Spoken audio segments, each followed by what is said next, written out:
Many people have an opinion about the drought in Cape Town, but very few understand the situation. What I am about to tell you is the truth behind the water crisis in the mother city. This is going to be controversial, so hang on to your front row seats.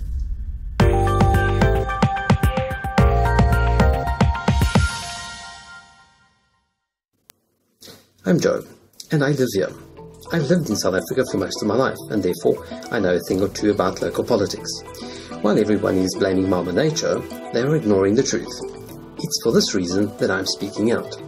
By August 2016, I was already economizing by recycling my shower water to flush the toilet. The link to my original article detailing this is in the description of this video. I also haven't washed my poor car in a year and a half. Fortunately, it's parked in a garage. I've always been a bit of an environmentalist and even written a book on the subject. Therefore, saving water in a country prone to dry spells seems logical to me, if only common sense was more rampant amongst humans. The challenge that the Cape is facing is almost entirely political. It's composed of three simple factors. Factor 1. The ANC, who is the ruling party of South Africa, was voted out of local government in the Western Cape many elections ago by the inhabitants. Since then, they've been trying every trick in the book to force the province to its knees in a desperate attempt to regain control. I'll be called all sorts of unpleasant names for saying this, but do bear with me, I'm not done. Factor number 2.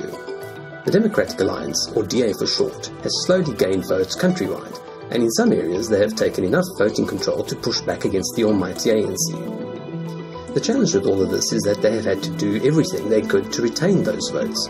This means constantly snapping at the heels of the ANC, but also avoiding any troublesome topics such as, oh I don't know, lack of water.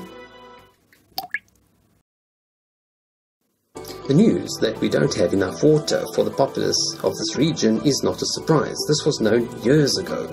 But let's not upset the voters and look incompetent. Shh. Don't cause unnecessary panic amongst the folks. It will make them vote for another political party. Factor 3. Semigration is a term bandied about recently. This is when people move from a particularly troublesome part of the country to another. In this case, the Western Cape. Due to the political climate and the appalling state of governance in the new South Africa, many people semigrated down south to the Western Cape.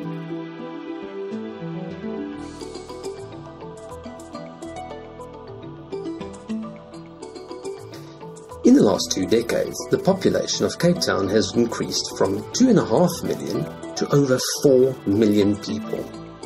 That is Cape Town alone. The Western Cape province grew from 4 million to a whopping 6.5 million people. With these easily verified facts in mind, none of this is a revelation, and all those in power are responsible. This is a relatively dry, Mediterranean type of climate. It's not so much that we are in a drought, but rather that no one planned ahead. The dams have been emptying out for years. Yes, the land is a little parched, but it will survive. The trouble is all those extra mouths thirsty for resources that have not kept up with the demand. There are dozens of incomplete projects all sitting at 30 to 50% of completion. So even knowing that we would be high and dry, very soon, no one bothered to press ahead and ensure that there would be additional water supplies ready by D-Day. No, instead, it was more important to win our votes. Lastly, many Cape Townians are still in denial. They carry on wasting water as if they don't watch television or listen to the radio. A week ago, I saw people buying huge drums for stockpiling water. Have you ever heard of such a ridiculous waste of precious water? By the time D-Day arrives, the water will be foul and probably tossed out into the garden. I implore everyone living in or visiting Cape Town, please stop wasting water. The government has failed us. But now is not the time for finger pointing. It's time for action. I thank you for watching.